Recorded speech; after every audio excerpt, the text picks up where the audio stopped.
Fellow auto detailers, welcome to the show that features interviews with today's most successful auto detailers. This is the Auto Detailing Podcast. Here's your host, Jimbo Balaam.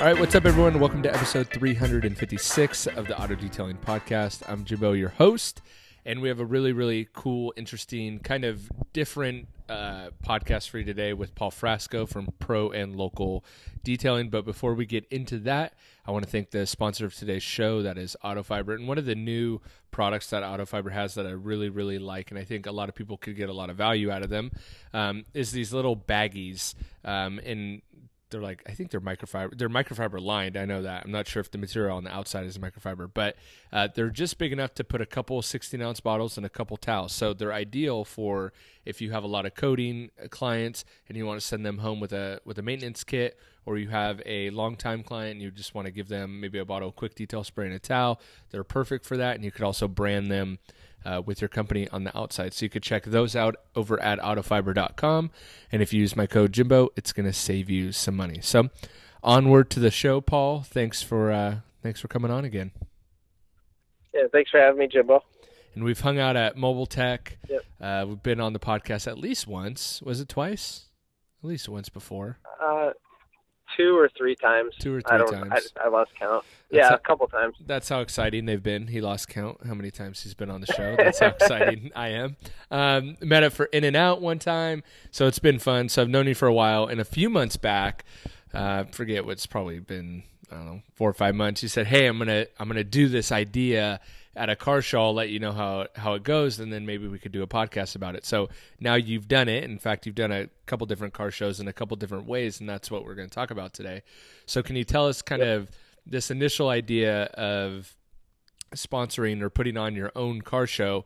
How did you think of that? Kind of where did it come from, and then how did you begin to bring that to fruition?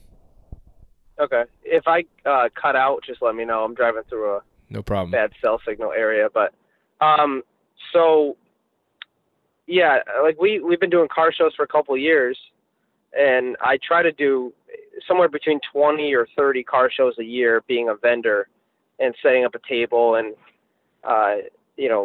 selling some products or handing out business cards or whatever, just being a sponsor. And you learn every car show, you learn how to do it better and better, and how to get more value out of it, how to collect some customer data and talk to people and get potential clients, things like that. But I wanted to take it another step farther and host my own car show and build it up. So that's, I don't know how I got the idea. It just popped in my head one day. But I wanted to have my own in my local area and have it called the Pro and Local Car Show, and brand it that way, and build it up over the next, 5 years to the point where it's probably like 1,000 car show, like that level. And that way people that would go, they would be like, oh, are you going to the Pro and Local Car Show? If people don't know who we are, they would eventually. And it's a target market. It's people that are into cars, whether they detail their own but they have daily drivers. It's like the right audience. So I was like, okay, if we host our own and build it up to being a car show,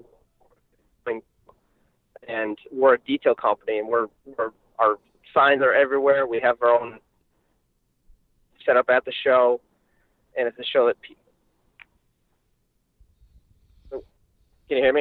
Yeah, your phone cut out a little bit, but we got most of it. Yeah. And that's, I think it's so cool. It's such a good idea because it does solidify kind of your branding, right? If it's the Pro and Local and you have your logo, or at least some resemblance of your logo in the title of the show, and then it becomes this esteemed car show, it's like it's built-in branding and marketing for your company. And it's our own show.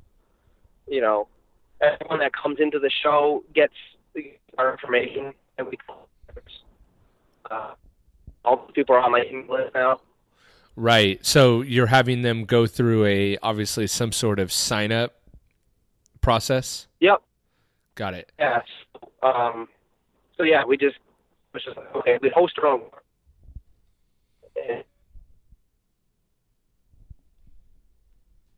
Next couple of years, and like I already know plenty of great clients that have multiple cars, or know other guys that have lots of cars. One of my clients has 80 something cars.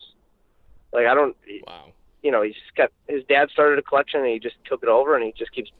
He has nothing to do with his money; he just likes to buy cars. Hey, that's a good client, right? Yeah, buy cars and keep them clean. Yep, job security. Right. But yeah, and I mean, he brought like 6 cars himself. He had some of his employees just drive him down because he has his own car show at his company. So I think that's kind of how I got the idea too.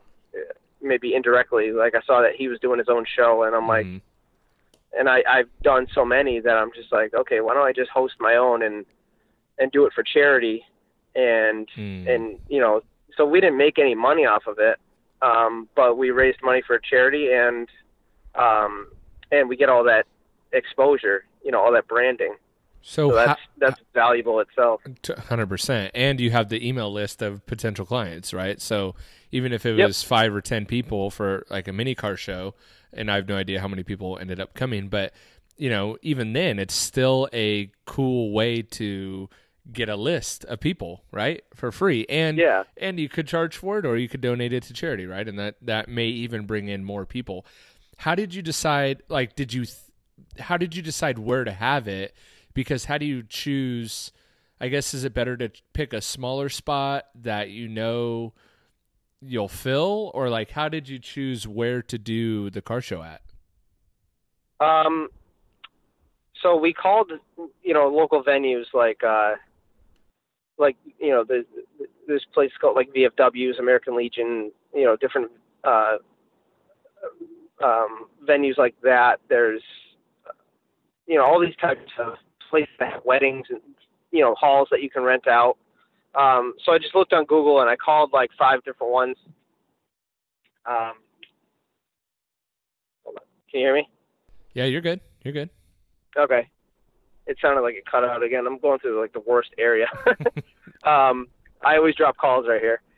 So we just made a list on Google and I called around for quotes. And then talking to the American Legion, they were like, "Oh, what charity are you doing?" And I'm like, I didn't even pick one yet. I just know I want to do it for charity, but I have no idea. Like, you know, we're just trying to put it together. And he's mentioned that, oh, well, if it's a charity the American Legion supports, then the hall rental is free. And I'm like, okay. You're like, that's great information. I could pick one of those. Yeah. I'm like, okay. I'm glad you told me that now before I put a deposit somewhere. Totally. So my business partner, Chris Vela, is in the Air Force, and the American Legion is obviously a military club and organization. And so we were like, okay, well, it's going to be a military, you know, veteran-related charity. So, you know, we were just looking around, and I knew I wanted to do a local charity. You know, I didn't want to do something like, the bigger the charity gets, the more it costs to run the charity. There's more operating costs and things like that, and then you know some of the money's getting pocketed. Sure. You know, articles online of that happening and stuff, like I'm like, I don't like that. So we didn't do like Wounded Warriors or any of the huge charities out there. So we chose like the local Holyoke Soldiers Home, because I can physically hand them the check. So I know exactly where the money's going. Right. There's no middleman. Like, it's literally a check from Pro and Local Detailing to the Holyoke Soldiers Home. And I know that they take, you know, they have their own charity events and stuff. They take donations. Right. So I thought that was a good one. And they supported it, so we got the hall rental for free. But, yeah, there's plenty of places. But definitely if it's a charity, you can probably get it for free. You know, if it lines up with something like that the location is supportive of. Yeah, at least it breaks So that down. worked out great. At least it breaks down because I think there's American Legions all over the place. I know there's a handful right around me and they usually have like primo spots, like primo property with huge parking lots. At least around me, that's how it is. It's like, wow, that is a great spot. And there's like 100 parking spots in the parking lot when there's like in an area with no parking, right? So that's actually a good way to narrow it down. And some of the venues have like bars or, so people can get drinks and food. And if it's the right type of venue, you don't have to worry about that part of it. You just have your DJ or whatever say, oh, food and drinks are inside, or they'll set up something outside on their own and they'll keep the money for that or whatever.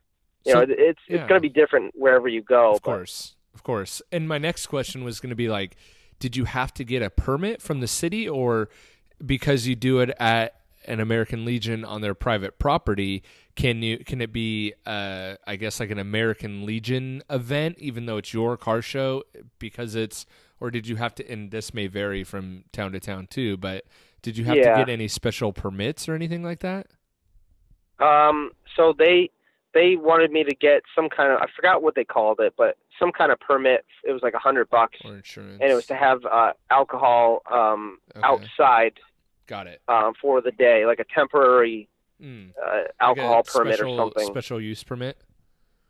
Yeah, I forgot what they called it, but we got that so they could bring the drinks outside. But that was the only thing that we needed. We didn't even, that was optional. Like we didn't even need that. Right. But I wanted people to have the freedom to be able to do that or bring their own drinks or whatever. And did you have to have any extra insurance, or does kind of your business insurance in conjunction with kind of everyone in their car insurance as well as the American Legion insurance, did that kind of all they never asked me for insurance, but I know I have pretty good policy anyway. Gotcha. Okay. Yeah. I'm pretty maxed out on mine because I don't want to deal with any headaches. Totally. So I'll just what good is insurance if you're not covered if something happens? So I'm like, whatever. 100%. And so what did you do to promote the car show then? So you got your you got your venue nailed down, all that. Now you got to start promoting it. How many people did you kind of think you wanted to be there? So I was planning, like, the goal, because it's our first year, we set the goal at like 100 people. Okay. 100 cars. Okay. And I'm like, that would be a pretty solid number. I'll be happy if I get 50. Gotcha. Or somewhere between 30 and 50, I'll be happy, but let's set the goal at 100. Mm-hmm. And we got the idea like in the spring, like in April. Or actually, I got the idea in the winter, but we never did anything until April. And then we still didn't do anything from April until late June because I was just too busy with the business. We had, we didn't slow down. We just got busier. And then I was busy myself. I went out to do Air Force One again, and I went to California, and a bunch of things. So uh-huh. no, I was up in San Francisco, a little far from you. Just kidding. So it was just very, very busy summer, and we just dropped the ball. We didn't promote it like I wanted to. There was literally like 3 weeks worth of promotion. So what did you do during those 3 weeks? So during the I had postcards printed up. I left them at the American Legion, and whenever we had time, we stopped by like our local body shop and a couple car dealers and like the local mall, and we just kind of we got like maybe 500 postcards, and we kind of tried to throw away as many, leave those as many places as we could. But even for that, like I didn't have that much time to do that. I was just so busy. And I guess the good thing is that you really don't need. Car people are, I feel like, constantly looking for a place to meet. So just in general, I feel like if putting on a car show, you have people that want to show off their cars as it is. So I feel like though you need to promote it and get the word out there, obviously, at least you have it going for you that like people just naturally want to show off their car and hang out with other car people. Yeah. So it's a little easier. It's not like, it's not like just some new event where you're like trying to explain to people what it is, right? Like, Or sell them those something like, or whatever. I don't even know what you call them, but those like painting. The women do them like they'll paint and drink wine Right. at the same time or something. I Yeah. forget what they call it, but those are like getting popular now. But I bet they had a hard time explaining what the hell it was when they Right. first started doing those. Right. Right.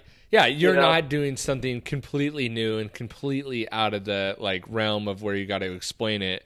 And if you are working in conjunction with something like the American Legion, where people already gather anyway, you probably could have got enough cars just from there. Yeah. So in those 3 weeks, I had no idea what the turnout was going to be. I basically spent one day texting, half a day texting my customers that I knew had lots of cars. So I just copied and pasted the flyer and texted a lot of them and invited them. I left the flyers in the cars the last, for that last month before the car show. Like every car that got a detail, I left a flyer in there. And then we did on, Facebook, Instagram, we just did some boosted posts and things like that. And I did a 15-second radio ad on the radio station, and it's the same radio station that we had the DJ. It's like a morning talk show, and one of the guys that's on the morning talk show, he also does DJing. And he's also a client of ours, so we just had him be the local celebrity kind of DJ. Gotcha. There. Smart. Okay. So he played the music, and that was pretty affordable too, because I just traded him a detail. Mm-hmm. Yeah. So didn't have to pay him, just cleaned his car. And then on his radio station that he works for, we did 15-second ads for 3 weeks leading up to the show. So it was like just about a month of an advertising push. Okay. And when we didn't do any, we barely did any at all before that, and our turnout was 45 cars. Wow. So it wasn't too bad. Right.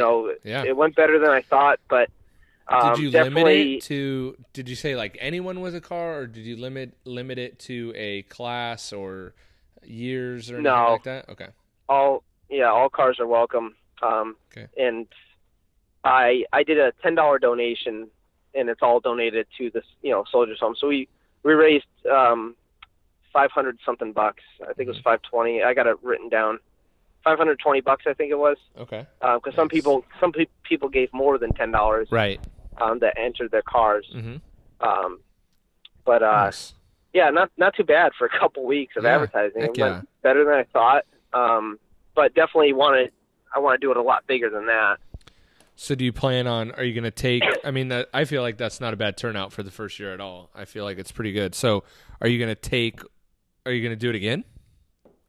Yeah, we're going to make it an annual thing. Got it. That's where we got the idea, and that's where I'm like, okay, I'm going to build it up to 1,000 cars or something like that. Yeah. Where we need to find a bigger venue, and it's going to be one of those shows, because there's already a couple shows like that in my area that people look forward to, and they know what it is, and they're asking their friends, oh, you going to that show this year? So I want to have something like that. Mm-hmm. But it'd just be great. Like, I don't care if we don't make money on it. It's just going to be a great marketing thing for us. Totally. Great exposure. But yeah, every person that came in, we collected their name, their cell phone, what car they had, their email, put them all on the email list. And then I still have to, because the car show was about a month ago. Okay. So I still have to I'm going to call every single one of them individually and ask them what they thought of the show and get feedback. That way we can actually take some steps to improve it, because they might have some suggestions that I've never thought of or whatever. Right. You Right. I love that. So and have you, I know we're only a month out, but have you gotten any inquiries or clients that said they found out about you because of the car show, or any of the people in the car show that ended up coming over to be a client? Or, I mean, I feel like it'd be pretty early for that, but has that already started to happen? So we had our van there at our booth. Like, we had our own booth in the front where we checked in the cars. But, we had our T-shirts there. We were giving out free T-shirts cause we had some cheap ones made, but we were giving those out to the people that were there, and the awards were on the table there, things like that. We had a raffle, but my van was parked there, and we literally were doing. I did a couple test spots and estimates on people's cars, like right there in front of everyone.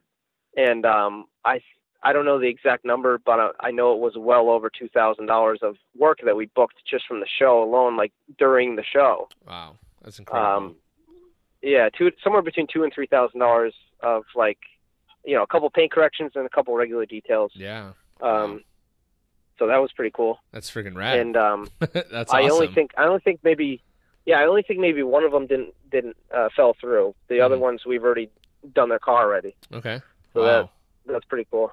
Yeah. That's awesome. When you told me about the idea, I was like, wow, that's a really, really good idea. And I think since then I've thought about maybe, I'm not going to do it, but what would be a good idea, even for a product company, is to host a Cars and Coffee, like kind of jump on that bandwagon. That's a big commitment, I think, considering a lot of them are every week. But I do think I've never heard of a detail company trying to put on their own car show, and I thought, man, that's a friggin' great idea, And so I I don't know why. I'm sure there's been other ones that have done it. I just can't think of any of I've never right now. Yeah, I mean, I'm sure there is too, but I've never seen it or never heard anyone talk about doing it or the success that they've had from it or anything even remotely close to that, other than like having quote unquote like open houses, but not like a dedicated car show, or clinics or, and I guess it's kind of different, but what people do most of the time is they set up a booth at a car show, right? And so you've also been doing that. You said you do about 20 a year. So I'm sure that you've picked up some tips and tricks on how to do that most effectively and kind of get the most out of it. And I think, maybe for a startup detailer who's listening, they may think, maybe doing a car show I'm not ready to go there yet, but there are a handful of car shows. I guess we're kind of getting out of car show season, but that's good because it gives them time to plan for next year. So what are some things that have been working really well for you at other car shows where you maybe set up a table, bring in a car, you have a booth, you're a vendor of a car show, not putting on the car show, not hosting one, not hosting a car show. Yeah. So, so we've been doing that for years. And our first couple of years we would just set up a table. I wanted to look professional. I can't stand seeing vendors at shows with just a blue generic Walmart pop-up tent that they bought for $50. And they just have a table with no tablecloth and just a bunch of stuff on top and business cards blown everywhere. I think that looks horrible. It's not very good presentation at all. Agree. So I right from the start, and I like things to look good. I'm a graphic designer, so and I went to school for marketing and stuff like that. So right away I was like, I can't have that. Yeah, it's important. So I ordered a tablecloth with our logo printed on the front for our first year doing car shows, and we just had a generic, I'm kind of being a hypocrite, but we had the generic Walmart tent for the first season, but I was still. But sometimes you got to start where you are, right? Sometimes you can't. It's easy to bag on those people, but sometimes you got to just start with what you got, and try to make the best of it. Though I would argue that if you're going to go generic, instead of the blue one with the slant legs, you could step it up a little bit and get like a white one with straight legs, right? Like even those little subtle differences. A sturdier looking one. Or maybe you can't afford a linen tablecloth, but you could probably go to Dollar Tree and get like a plastic one, right? And at least from the looks of it would make a little effort. Make a little effort and just stick to like black and white, color theme and kind of make it work for as little as possible. But yeah, I get what you're saying. Yeah, so we just had our business cards, our tablecloth, and I just come up and talk to people. And then the next year I'm like, okay, we didn't get a lot of engagement at all. And I noticed all the other vendors have things that they're selling or something on the table other than just business cards. So I'm like, okay, we need something. So I partnered with my good friend Fernando from Rocket Wax. Okay. He's out near LA. And we became the I think probably not the only anymore. There's gotta be some, but the first East Coast like distributor of Rocket Wax. Okay. And so I'm like, I just need a brand to support, So we kind of partnered that way, and I just started selling their products at the car show, and it got a lot more engagement. People saw all the bright colors, the pink detail spray and the green Eco Wash and the tire shine, all that, and they walk over and they just want to touch it and look at it. And, some of them don't even like talk to you. It's kind of awkward. Right. They're just staring at the product. You're like, "Can I help you?" It's hilarious, but it gets people to stop and look. And then that went a lot better. So I would start talking to people, telling them what we had a detail company and this and that, and handed them the card. And some of them would buy products, and we were able to break even for the car shows. So if we paid $50 to set up a table, we would set a goal at selling like $60 or $70 worth of products. Right. Just so the car show didn't really cost us anything. Totally. And then I had my friend who did a lot of printing. I did the design and layout, but I don't do printing. So I had a tent printed up. I invested something like $1,000 or whatever it was. And they're not cheap to step up. They're not that bad, but they're not cheap. But it definitely is a sturdy tent, and I love it. It's very quick to set it up. I can do it myself in 5 minutes or less to set it up and break it down. So we got it with our logo printed all over. It says detailing on it. And then that year, that's when it went really well. And we got different coupons and things to hand out. I got an idea from one of your old podcasts, about doing a time sensitive sale, like a promotion for that day only, where you pay for a wash and wax now, and then and you get like a gift card and you can use it whenever, but the price is only good for today. So I got a couple of those, and I don't even think those people used them. You got to really hustle that too. At least at the car show I did. Like if I wasn't hustling for that, like I would have sold none, but and it was kind of weather dependent too. You got to be a little aggressive to get people to buy that and take you up on that. But still, but you gotta be aggressive. You gotta like feel the person out. Like you can tell like they're asking you a lot of detailing questions, and you think they want like an exterior, done. Then you can push it, and you if you word it right and everything, you'll get them totally with that. Totally. But so you really saw a change in. So adding the products and bright color products and clear bottles drew eyeballs over there. Again, sticking with the theme of your business and the target market and the audience and all that for cars and car care and all that. So that in conjunction with having a nice looking setup kind of drew people over there, because that's a lot of the hard part too. It's just getting people, at the local car show by me, it's, people sell candles and art and incense and tie-dye and like all this random crap, right?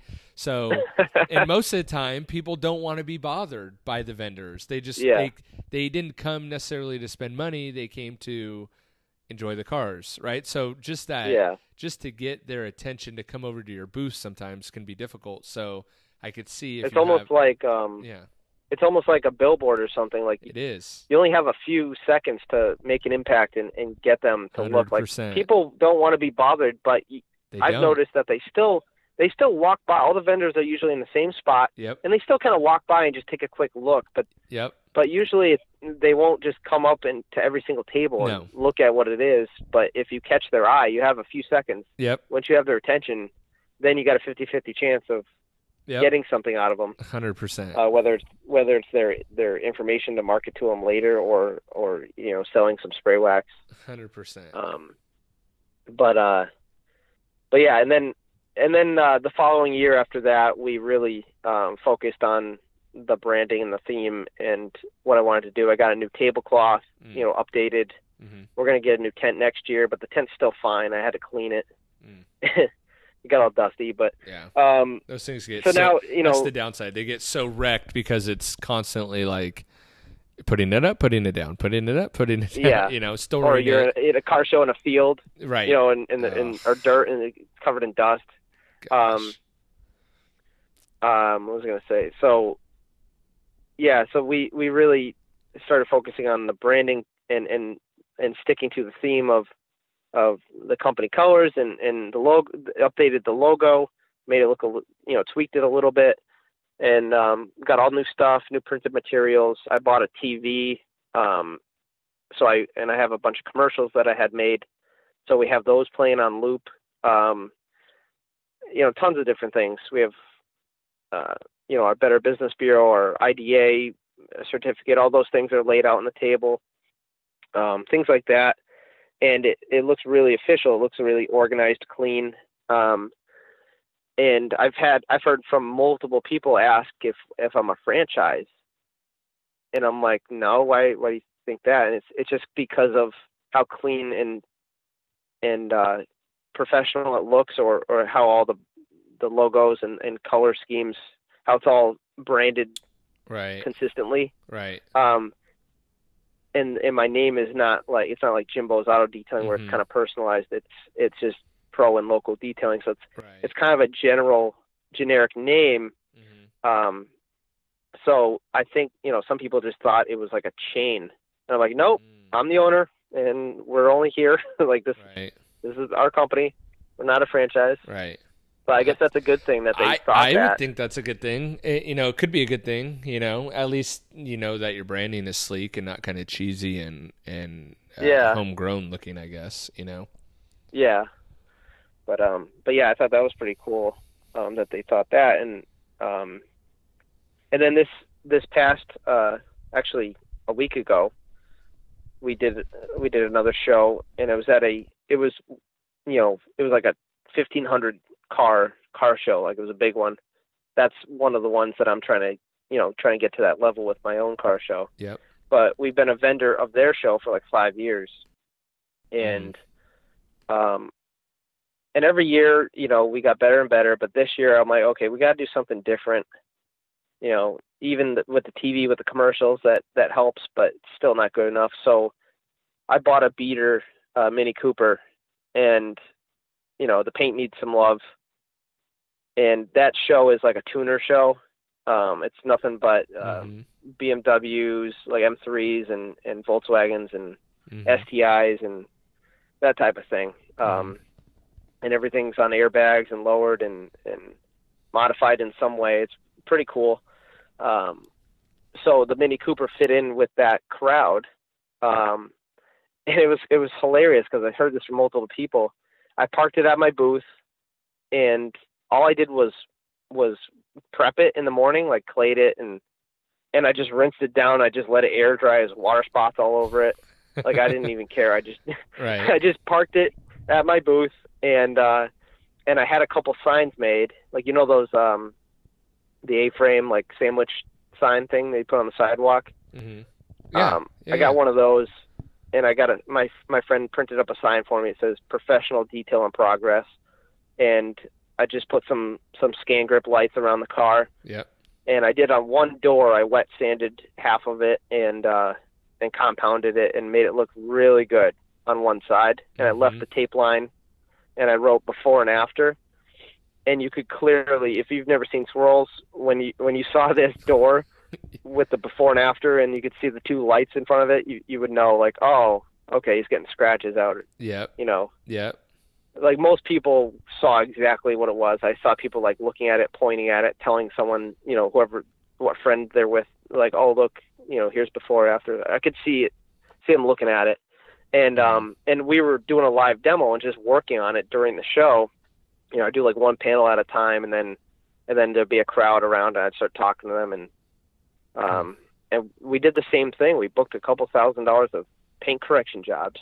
Wow. Because people are like, oh, I want that done. I need that done. You know, it just reminded some people, or maybe a couple of them were, you know, they didn't know about it and they were interested. But right. I think most of them, they knew that they needed it done or whatever, and then them seeing it in person kind of made them pull the trigger and like, yeah, let's make an appointment. You know, because they could see the look before and after right before their eyes, and then right. they get to talk to us and meet us, and they feel comfortable. So they made an appointment. That was awesome.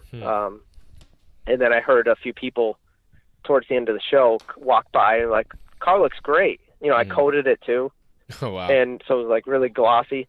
And it's actually a good idea, because like, if it's your new car, it's like, well, I want to do this anyway, all right? Or a yeah. I had no time to clean it, and I'm right. like, and I don't want to do it on the weekend either, because I'm out. Right. I'm closed. Right. I'm out on the beach or whatever. Yep. So yep. Perfect time to do it. So I'm like, I know I got to clean this car, so I might as well like, you know, promote it at the same time, or you know, totally. make some money while I'm doing it. Yep. But some people, like at least 4 or 5 people, came up to me at the end of the show, and I saw them look at the car, and I remembered them from the morning looking at the car, giving me like shaking their head, giving me like a dirty look, like kind of laughing. Like some of them were like, they said to me like, yeah, I was wondering what this car was doing here, why it's so dirty and it's not modified at all. They're like, why is this here? Right. That's so and funny. then they're like, oh, and now it looks so much better. Right. And they're like, yep, I was cleaning it. That is so funny. So yeah. I think that this has been awesome, and I think that there's so many ideas that people can run with, and you know, a question that I get asked a lot is like, how do you get a list of customers? How do you gain new customers? What do you do? And a lot of times I go to like the digital aspect of things, like just run Google ads or Facebook ads or whatever. But there's still such a demand for like in-person, face-to-face shows, whether that's doing the shows or putting on the show or whatever, that I think there's still a huge demand for that and a huge market for that, you know? So, yeah. I love that. Yeah, I it's hope so valuable if you do it right. I think it's so valuable if you do it right. And I think you gave, you know, we can kind of glean into your insight and your expertise of doing it, and actually, you know, doing it over the course of many, many years to kind of nail down what works and what doesn't. So I thank you for sharing all that. If people want to connect with you or kind of maybe follow you on social and see how you're doing it, or pick your brain even more, how can they get a hold of you? Or do you not want people to pick your brain? No, I don't care. I'm pretty busy, so if anyone needs any help, has any questions, feel free to reach out, but just understand I might not get back to you till 9 o'clock at night or something, but you could text me. That's probably the easiest way. I don't really look at my emails that much. It's 413-883-0881, or they can find me on like Instagram, pro and local.